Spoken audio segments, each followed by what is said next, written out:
आइए आज हम बात करते हैं रेनॉल्ड फिनोमिनन की। ठीक है, तो देखिए रेनॉल्ड फिनोमिनन का होता है कि यहाँ पे देखिए decrease blood flow to skin due to arteriolar vasospasm in response to cold या स्ट्रेस। ठीक है, तो कोल्ड या स्ट्रेस की वजह से हमको यहाँ पे वैसोस्पाज्म देखने को मिलता है और ये वैसोस्पाज्म स्मॉल वेसल यानी आर्टेरियोलर वैसोस्पाज्म देखने को मिलता है। इस वजह से स्किन में ब्लड फ्लो कम हो जाता है। ठीक है, हम हर चीज आपको तोड़ के बता दिए कि कोल्ड या स्ट्रेस की वजह से आर्टेरियोलर यानी स्मॉल वेसल में वैसोस्पाज्म देखने को मिलेगा, जिस वजह से स्किन में ब्लड फ्लो कम हो जाता है। और जब स्किन में ब्लड फ्लो कम होगा तो इस वजह से हमको देखिए यहाँ पे क्या देखने को मिलेगा, पीसीआर देखने को मिलेगा। ठीक है, तो सबसे पहले देखिए हमको यहाँ पे कलर चेंज देखने को मिलेगा। सबसे पहले व्हाइट, ठीक है, व्हाइट देखने को मिलेगा इस्कीमिया की वजह से, तो इसी को हम बोलते हैं पैलर। ठीक है, तो सबसे पहले हमको पी देखने को मिलेगा यानी पैलर देखने को मिलेगा, क्योंकि यहाँ पे ब्लड फ्लो कम हो गया आर्टेरियोलर वैसोस्पाज्म की वजह से। और उसका फिर क्या होगा यहाँ पे कि हाइपोक्सिया हो जाएगी। ठीक है, तो हाइपोक्सिया हो जाएगी और हाइपोक्सिया होने की वजह से यहाँ पे देखिए ब्लू हो जाएगा। ठीक है, तो सबसे पहले इस्कीमिया होगी, इस्कीमिया में व्हाइट रहेगा, फिर हाइपोक्सिया होगी, ब्लू हो जाएगा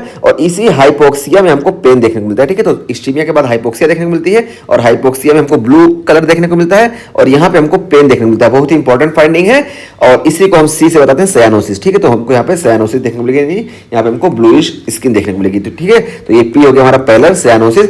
और उसका फिर देखिए यहाँ पे क्या होता है कि रेड देखने को मिलता है। ठीक है, तो रेड क्यों देखने को मिलेगा कि जब रिपरफ्यूजन हो जाएगा तो यहाँ पे रेड देखने को मिलेगा। तो यही हमको रेनॉल्ड फिनोमिनन देखने को मिलता है, पीसीआर। ठीक है, तो पैलर सयानोसिस और रेडनेस हमको देखने को मिलती है इसी सीक्वेंस में। तो पीसीआर के सीक्वेंस से इसको हम याद रखेंगे।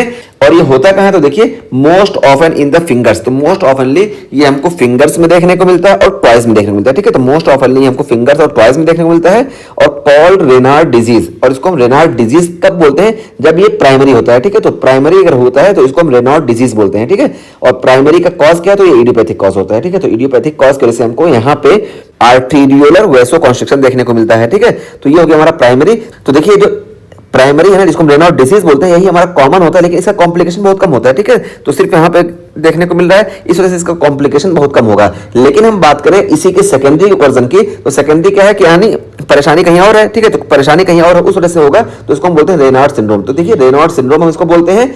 तो रेनार्ड सिंड्रोम कब बोलेंगे, when secondary to a disease process such as mixed connective tissue disease, SLE और क्रेस्ट सिंड्रोम या इसी तरीके से जॉगरन सिंड्रोम। तो देखिए अगर हमको ये मिक्स्ड कनेक्टिव टिश्यू डिसीज की वजह से या एसएलई की वजह से या क्रेस्ट की वजह से या जॉगरन सिंड्रोम वगैरह की वजह से देखने को मिलता है, तो इसको हम बोलते हैं रेनॉल्ड सिंड्रोम, क्योंकि रेनॉल्ड फिनोमिनन ये सेकेंडरी होता है इन सारी कंडीशन की वजह से। ठीक है, तो यहाँ पे देखिए बताया गया मिक्स्ड कनेक्टिव टिश्यू डिजीज, तो इसकी हम बात कर चुके हैं, एसएलई की भी बात कर चुके हैं और क्रेस्ट सिंड्रोम देखिए यहाँ पे आगे बात करेंगे। ठीक है, तो ये हमको लिमिटेड स्क्लेरोडर्मा में क्रेस्ट देखने को मिलता है, क्रेस्ट सिंड्रोम। तो यही यहाँ पे बताया भी गया कि क्रेस्ट सिंड्रोम क्या होता है, limited form of systemic sclerosis. तो सिस्टेमिक स्क्लेरोसिस को हम स्क्लेरोडर्मा भी बोलते हैं और इसी का जो लिमिटेड फॉर्म होता है, दो होता है ना, डिफ्यूज और लिमिटेड, आगे हम बात करेंगे उसमें। तो लिमिटेड में हमको क्रेस्ट सिंड्रोम देखने को मिलता है और इस क्रेस्ट सिंड्रोम में हमको बहुत इंपॉर्टेंट फाइंडिंग रेनॉल्ड फिनोमिनन देखने को मिलता है। ठीक है, यानी रेनॉल्ड सिंड्रोम देखने को मिलेगा।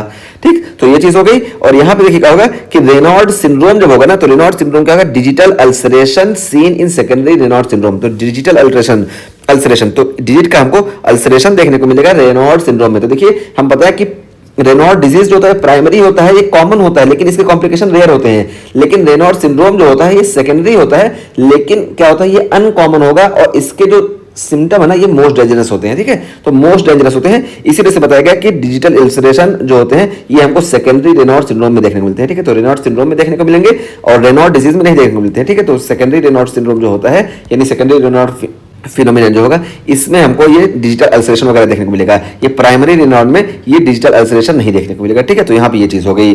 और अब हम ट्रीटमेंट की बात करें तो देखिए प्राइमरी रेनॉल्ड जो होता है ये अपने आप ठीक हो जाता है। ठीक है, अपने आप ठीक हो जाता है, इसमें कोई जरूरत नहीं है ट्रीटमेंट की। लेकिन जो सेकेंडरी रेनॉल्ड होता है ना, तो इसमें हम यहाँ पे कैल्शियम चैनल ब्लॉकर इस्तेमाल करते हैं। तो ये कैल्शियम चैनल ब्लॉकर यही हमारी ड्रग ऑफ चॉइस होती है। ठीक है, तो कैल्शियम चैनल ब्लॉकर ये हमारी ड्रग ऑफ चॉइस होगी। और यहाँ पे बताया कि ये calcium channel blocker drug of choice, अगर हमको साइक्लोस्पोरिन की वजह से हाइपरटेंशन देखने को मिला ना, तो इस कंडीशन में भी हमारी ये कैल्शियम चैनल ब्लॉकर ये ड्रग ऑफ चॉइस होती है। ठीक है, तो ये दो इंपॉर्टेंट कंडीशन थी जहां पे calcium channel blocker drug of choice होती है, दोनों को हम रिलेट करके आपको बता दिए। ठीक है, तो साइक्लोस्पोरिन इंड्यूस्ड हाइपरटेंशन है या सेकेंडरी रेनॉल्ड सिंड्रोम है, तो यहाँ पे हमारी कैल्शियम चैनल ब्लॉकर ये ड्रग ऑफ चॉइस होती है। ठीक है, तो यहाँ पे देखिए हमको रेनॉल्ड फिनोमिनन जो होता है ये मोस्ट कॉमनली हमको ये फिंगर और टॉयज में देखने को मिलता है। यहाँ पे देखिए फिंगर में ये दिखाया गया। ठीक है, तो फिंगर में देखने को मिलता है और प्राइमरी हम बोलते हैं अगर इडियोपैथिक है और सिर्फ ये यहाँ पे देखने को मिलता है, इसमें ज्यादा कॉम्प्लिकेशन नहीं होते हैं और यही कॉमन होता है, लेकिन कॉम्प्लिकेशन रेयर होते हैं। और सेकेंडरी अगर हमको रेनॉल्ड फिनोमिनन देखने को मिल रहा है तो ये जो होता है पहली बात तो ये अनकॉमन होता है, उतना ज़्यादा नहीं देखने को मिलता है,